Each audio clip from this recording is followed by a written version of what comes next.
Hello there, and welcome to another Legion gameplay or playthrough. This time I'll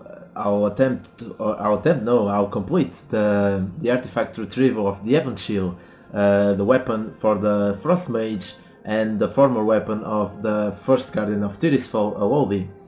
So I've already started the quest here, and as we can see here, finding Ebonchill will require us to investigate the forgotten stacks in the Hall of the Guardian for clues to Ebonchill's last known master, Alexis, who I believe was one of Dalaran's mages, briefly mentioned in the last garden, but I'm not sure, but the name is familiar. Ebonchill bears the lineage of powerful wielders dating back to its maker, Alodi. He passed it on to his favorite apprentice and so on until the Archmage Alexis, I believe. Alexis disappeared sometime around the First War.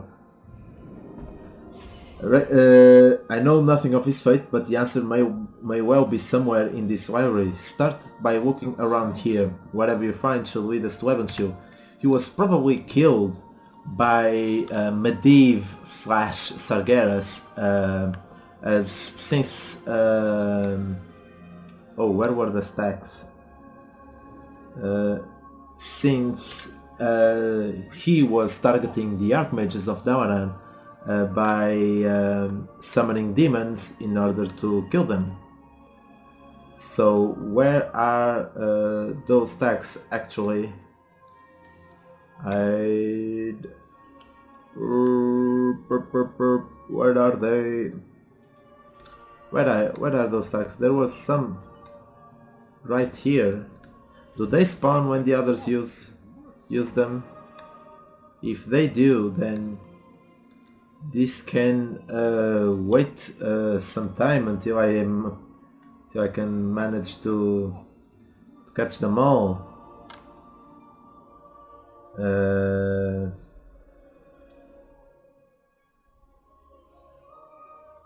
Seriously, what are they? Oh, so here's one.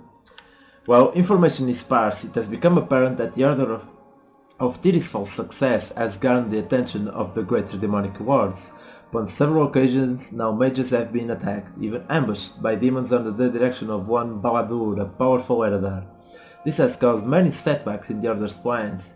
In the case of powerful conjurers or archmages, Baladur himself has entered the fray, somehow creating tears in reality and forcing or convincing said mage to enter it.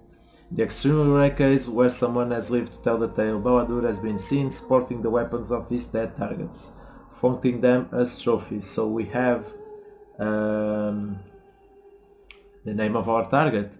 While the Order is lucky that Baladur has not been able to enter Azeroth, it also makes it nearly impossible to deal with his attacks. All mages of the Order have been warned of his predations. Okay. Any more books? We got that one. The Hunter of Mages. Oh, we actually have to search for it. Is that it? The Mana Storm decision. No. Most of the book is indecipherable with age, and so it was his fate to be cast into the Twisting Nether, never to return to Azeroth. Even his own son, Milhouse, turned on him in the end. So it is my opinion that Milhouse did it for reasons other than the fate of Dalaran and Azeroth. It is absurd to think that Magnus could ever free himself of the magical wandering prison we crafted, but there is a tiny particle of doubt that pervades my thoughts. Still, we had no choice. Magnus had the impossibly rare problem of being more dangerous dead than alive.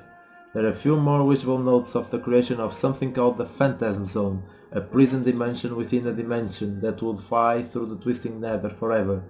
Its occupant able to see out, but never escape. Well, this is somewhat probably directed to the Alcatraz dungeon. Or I believe it's Alcatraz and not Alcatraz. Alcatraz is the name of the prison in America. But I believe it's Alcatraz, where which was taken assault by Keltas and his followers in the Burning Crusade, and there was a problem there, and the demons broke out, and we actually saw, or we actually released Milhouse's Manastorm from there. So we have the Hunter of Mages, and what now? What more is there to see? This is kinda. I was expecting just a simple. I don't know, highlight from the tomes, but instead we have. I really have to search for it, and I'm really not sure if they do spawn or something else entirely. I think I may be dead. Oh, he thinks. He thinks that he's dead. Well, I have the Hunter of Mages here, and then another there, but that's it, right? Find information on Alexis. And the area, the highlighted area points here, but I can't notice a thing.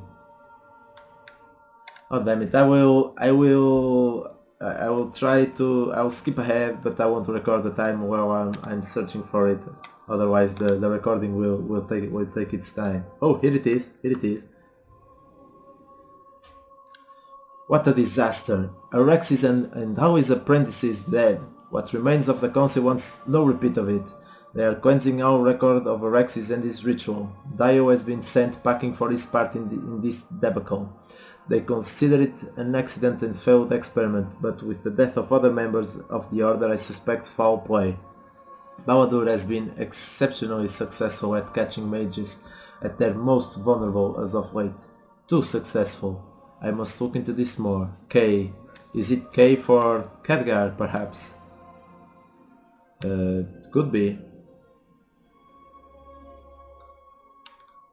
Oh, the items become highlightable when you get near them. Okay. Much of the book is unreadable. Today's experiments were quite positive. Within the words, Karazhan's reality-bending corruption seems completely gone. Alexis was very pleased, even though it took forever to get them up due to the mana leeches. It seems as though the act of bringing up the words brings them in droves.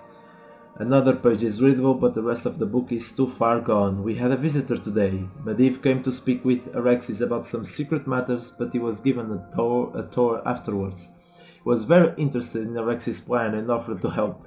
Alexis mentioned the weakness of reality during the ritual of bringing up the hordes, and Medivh said he would look into it and encourage Alexis to try his ritual on the demonic realms. It's strange, but for a brief moment I saw Medivh with a very strange smile on his face as he stared at the words. It was unsettling. Then he was all serious and helpful again, so it was probably a figment of my imagination. Sure. You saw it coming.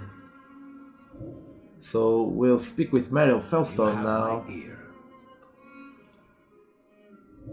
So Mariel Felstorm only says that Alexis was a powerful and well-known member of the Order of Tirisfal around the First War. I barely spoke to him, busy with my own goals. I knew he wielded Ebonchill.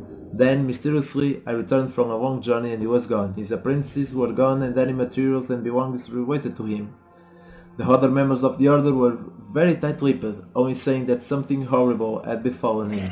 Ebonchill was nowhere to be found. So let's inform Mariel of the information that I uncovered.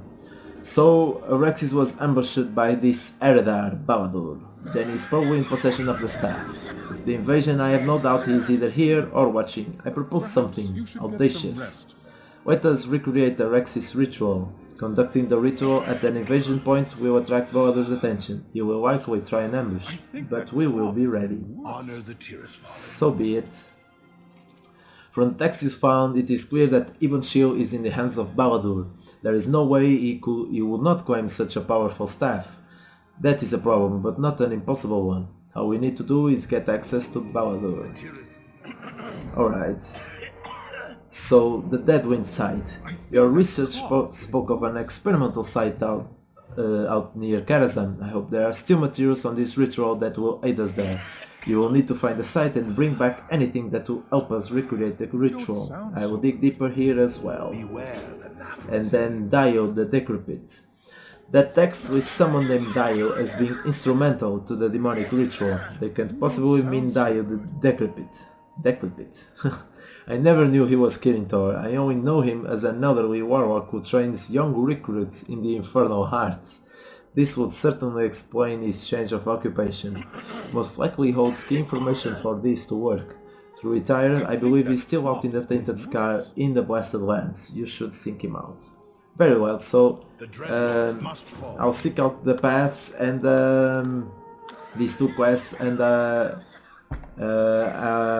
I'll stop recording here and I'll start when I get to them. So until then.